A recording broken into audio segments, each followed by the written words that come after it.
Krishna. Mayapur নিতাইগৌর kitchen থেকে সবাইকে স্বাগতম। আপনারা কেমন আছেন? আশা করি ভগবানের কৃপায় সবাই ভালোই আছেন।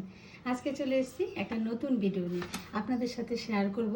আজকে বানাবো বেগুন পাতুরি, কলা পাতায় দিয়ে বেগুন পাতুরি। এই দেখুন, আমি কলা পাতা কেটে নিয়েছি।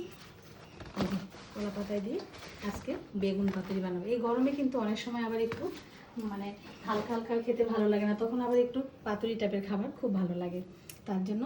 আর এই যে এখানে বেগুন দেখতেই পাচ্ছেন, যেহেতু বেগুন পাতুরি হবে, এই বেগুনগুলি কিন্তু একদমই আমাদের নিজেদের গাছের। এই যে এখনই পেরে নিয়ে এসছে, এই যে প্রভু পেরে এনে দিল। ভগবানের জন্য গাছের বেগুন দিয়ে বেগুন পাতুরি বানাবো। প্রথমে আমি বেগুনগুলিকে একটু ছুলে নেব। এই যে ছুলে দিয়ে ছুলে নিচ্ছি। এই যে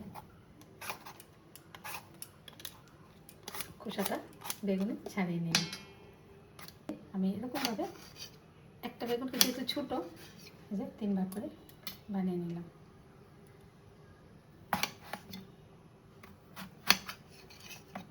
বেগুনগুলি ছাড়িয়ে বানিয়ে নিয়েছি। এর মধ্যে আমি একটু লবণ মেখে নিচ্ছি। একটু লবণ মেখে আমি কিছুক্ষণ 3-4 মিনিট রেখে দেবো, যাতে করে বেগুন থেকে জলটা বেরিয়ে যায়।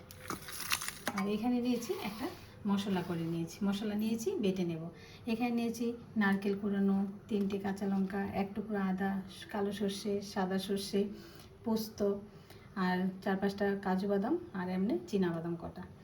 আর এখানে দিয়ে দিচ্ছি একটু চালমগজ।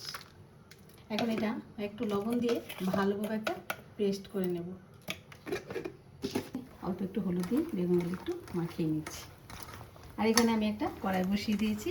কড়াইয়ের মধ্যে কিন্তু সর্ষের তেল দিয়েছি, কারণ এই পাতুরিটাতে সর্ষের তেল দিয়ে বেগুনটাকে একটু ভেজে নিতে হবে। একটু বেগুনটাকে ভেজে নিই। দেখুন উল্টে পাল্টে বেগুনটাকে ভেজে নিচ্ছি। ভাতে দেওয়ার জন্য আমি এখানে একটা চাটু বসিয়ে দিয়েছি। আর এখানে কলা পাতা নিয়েছি। কলা পাতাটা একটু গরম চাটুতে একটু করে নিচ্ছি, যাতে করে পাতাটা মোড়ানোর সময় না ভেঙে যায়। এই যে একটু চাপ দিয়ে নিয়েছি, ব্যাস। এই যে সবটা আমি এখানে পেস্ট করে নিয়েছি। আর এখানে দিয়ে দিচ্ছি অল্প একটু আগে পেস্টের সময় দিয়েছিলাম লবণ, আর একটু লবণ এখানে অ্যাড করছি। আর এখানে দিয়ে দিচ্ছি স্বাদ মতো একটু চিনি। এই পাতুরিতে একটু চিনিটাও খুব সুন্দর ভালোভাবে দিতে হয়, তাহলে ভালো লাগবে। আর এখানে দিয়ে দিচ্ছি আমি এই যে সরিষার তেল। অবশ্যই এই সরিষার তেলটা এই পাতুরিতে দিতে হবে, নাহলে সেই পাতুরির টেস্ট আসবে না। এখানে আমি 3 চামচ সরিষার তেল দিয়ে দিলাম।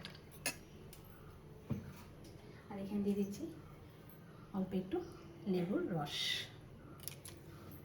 এই লেবুর রসটা দেওয়াতে টেস্টটা আমাদের অনেকটাই বেড়ে যাবে। এবার ভালোভাবে মিশিয়ে নিচ্ছি। কলা পাতার উপরে আমি এটা এই যে হাফ ছড়িয়ে দিচ্ছি। এখানে দিয়ে দিচ্ছি কিছুটা কাঁচা লঙ্কা চিড়ে। জালটা আপনারা পছন্দ মতো কম বেশি করে নিতে পারেন। আর এখানে আমি এই যে ভেজে রাখা বেগুনটা সবগুলোই দিয়ে দিচ্ছি।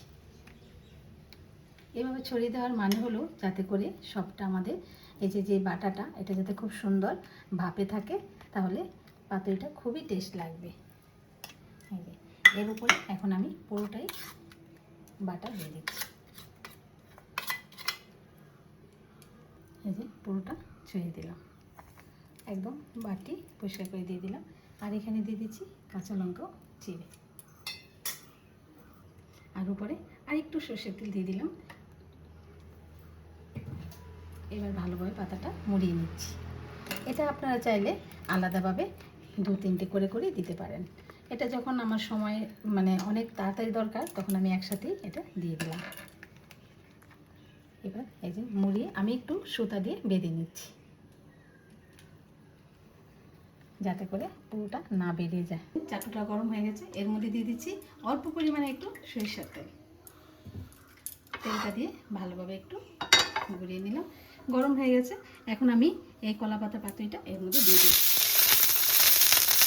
একদম লো ফ্লেমে এটা আমি ঢাকা দিয়ে রাখবো 10 মিনিট। ঢাকাটা খুলে দিচ্ছি। এই দেখুন এই পিঠটা সুন্দর হয়ে গেছে। এখন আমি এটা উল্টে দিচ্ছি। একটা এরকম হাঁটা নিয়ে এরকমভাবে উল্টে দিচ্ছি। এবার আর কিছুক্ষণ ঢাকা দিয়ে রাখলে হয়ে যাবে পাতুরিটা। এই যে ঢাকা দিয়ে দেখুন নামিয়ে দিয়েছি। এই যে সুতাটা টেনে ফেলে দিলাম, খুলে দিচ্ছি।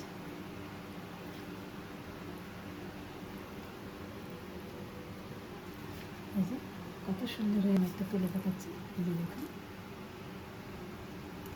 এরকমভাবে আপনারা বেগুন পাতুরি বানিয়ে গরম রাইসের সাথে ভগবানকে ভোগ লাগিয়ে প্রসাদ পেয়ে দেখবেন, আর কিছুই লাগবে না, এটা দিয়ে সব প্রসাদ খাওয়া হয়ে যাবে। তাহলে আজকে ভিডিও এখানেই শেষ। সবাই ভালো থাকবেন, সুস্থ থাকবেন, আবার দেখা হচ্ছে পরের ভিডিওতে। হরে কৃষ্ণ।